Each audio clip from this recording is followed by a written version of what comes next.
Bismillahirrahmanirrahim. Assalamualaikum warahmatullahi wabarakatuh. Pada kesempatan kali ini, saya akan menjelaskan tentang inovasi pendidikan nonformal. Seperti yang kita tahu, pendidikan bertujuan memperbaiki perilaku manusia dan mewujudkannya sebagai pribadi yang berkualitas, sehingga memiliki kemampuan menjawab tantangan perubahan zaman. Pendidikan nonformal di Indonesia normalnya dilakukan secara tatap muka antara tutor dan warga belajar. Namun, dengan adanya pandemi COVID-19, maka pembelajaran dilakukan secara daring atau online. Pembelajaran secara tatap muka masih beresiko tinggi, sehingga penting untuk mencari inovasi pembelajaran agar tujuan pendidikan tetap tercapai dengan baik. Permasalahan dalam pengembangan inovasi belajar dihadapi oleh banyak pihak, terutama tutor dan warga belajar. Tuntutan pembelajaran daring yang harus menggunakan teknologi seperti smartphone atau laptop dan internet menjadi salah satu permasalahannya. Hal ini karena penggunaan teknologi dalam pembelajaran jarak jauh tidak terbiasa diterapkan dalam pendidikan nonformal di Indonesia. Bahkan permasalahan dalam pendidikan formal pun seperti SD, SMP, dan SMA, dan non-formal seperti kesetaraan paket A, paket B, dan paket C, juga berbeda. Hal tersebut karena karakter peserta didik masing-masing juga berbeda. Peserta didik pendidikan non-formal atau disebut juga dengan warga belajar rata-rata sudah bekerja sehingga dapat merasa jenuh jika pembelajaran di tengah pandemi seperti sekarang tidak dapat mengakomodir kebutuhannya akan pendidikan. Dengan menggunakan teknologi digital serta sudah berkeluarga yang sangat membutuhkan efisiensi waktu dalam belajar. Oleh karena itu, tutor perlu memperhatikan faktor-faktor tersebut dalam mengembangkan inovasi pembelajaran.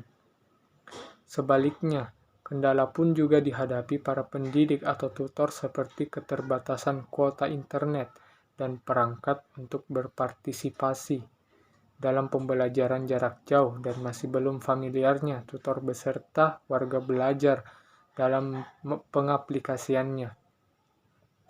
Selain itu, juga kompetensi tutor yang perlu diperkuat untuk mendukung pembelajaran efektif di era kenormalan baru adalah kompetensi pedagogis, kompetensi kepribadian, kompetensi profesional, dan kompetensi sosial. Kendala lainnya juga dialami dalam pembelajaran di daerah terpencil yang umumnya terkendala dengan ketersediaan infrastruktur teknologi. Model pembelajaran dengan tatap muka atau luring sesekali dilakukan dengan menerapkan protokol kesehatan. Model luring berupa mengerjakan proyek, karya secara mandiri maupun berkelompok untuk mengumpulkan data dan mengamati fenomena yang terjadi di lingkungan yang merupakan bentuk discovery learning. Model diskusi juga digunakan tutor dan warga belajar untuk membahas materi. Dalam pembelajaran online, kendala yang umum dialami warga belajar yaitu kuota yang terbatas, jaringan tidak stabil, dan tugas yang menumpuk. Ketiga kendala tersebut perlu menjadi perhatian semua pihak yang terkait dengan pembelajaran aplikasi learning yang rendah kuota atau tidak perlu memerlukan internet besar.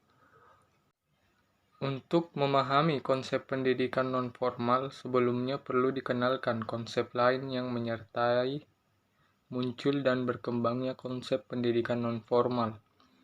Beberapa konsep yang berkembang di Indonesia adalah pendidikan masyarakat, pendidikan sosial, pendidikan luar sekolah, dan pendidikan nonformal.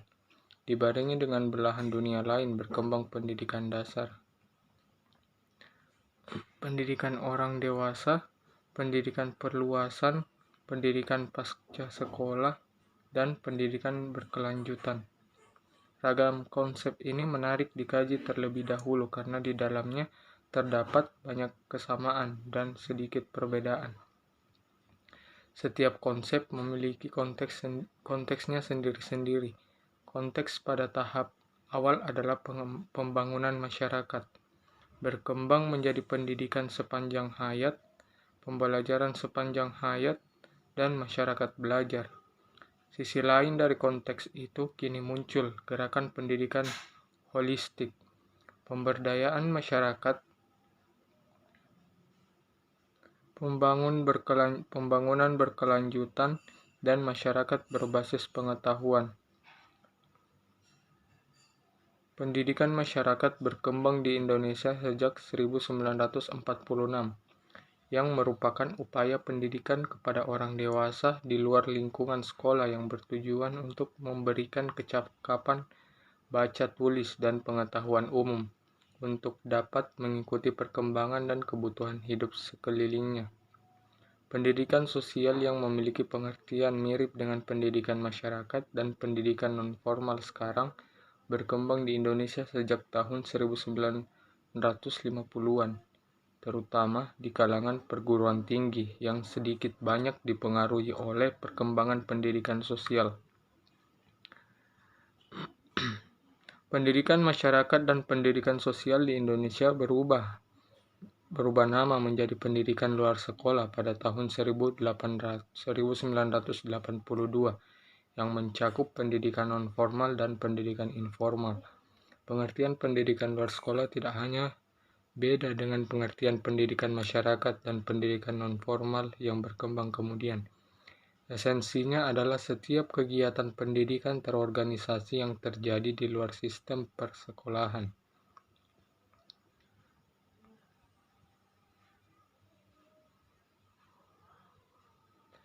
Istilah pendidikan non-formal sering dipertentangkan dengan pendidikan formal dan pendidikan informal. Kedua konsep ini memiliki persamaan, yaitu diselenggarakan untuk melengkapi dan menyempurnakan proses pembelajaran yang informal. Tegasnya, untuk menggairahkan serta mempermudah beberapa jenis pelajaran tertentu yang bernilai tinggi, yang kurang mudah dan kurang cepat diperoleh.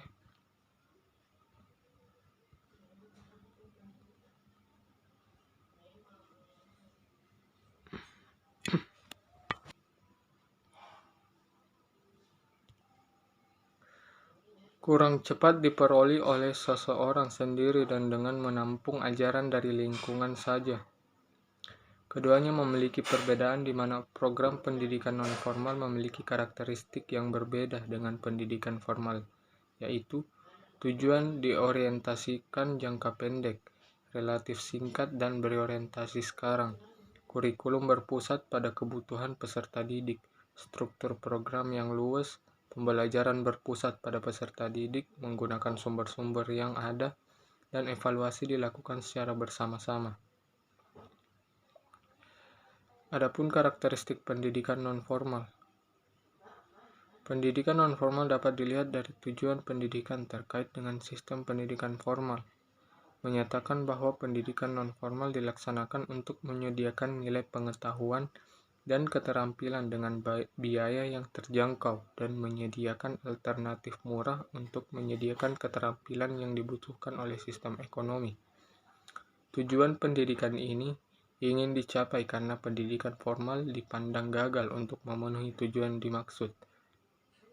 Menekankan pendidikan non-formal menyediakan kesempatan untuk belajar keterampilan produktif dan suatu cara untuk berpartisipasi secara efektif dalam pembangunan masyarakat. Pendidikan non-formal dapat berfungsi sebagai pertama, meningkatkan kemampuan kognitif individu melalui pemberian pengetahuan yang bermakna, pengembangan kualitas diri menuju pencapaian pribadi yang bahagia dan beraktualisasi diri, memungkinkan untuk terjadinya pertumbuhan pada individu dan memelihara masyarakat demokratis yang baik. Individu yang bebas memungkinkan dilihat sebagai pendukung demokrasi yang sehat, merubah atau mempertahankan tatanan sosial di mana pendidikan menjadi sarana untuk melakukan transformasi sosial. Dan terakhir, pendidikan dimaksudkan untuk mencapai keefektifan organisasi di mana pendidikan dipandang sebagai upaya mengembangkan sikap dan keterampilan yang dibutuhkan untuk membantu organisasi menjadi lebih efektif dalam mencapai tujuannya. Tujuan yang lain adalah pendidikan nonformal sebagai alat untuk mencapai tujuan pembelajaran sepanjang hayat. Hal ini disebabkan oleh pandangan bahwa pendidikan nonformal menyediakan kesempatan yang lebih baik untuk memenuhi kebutuhan warga masyarakat.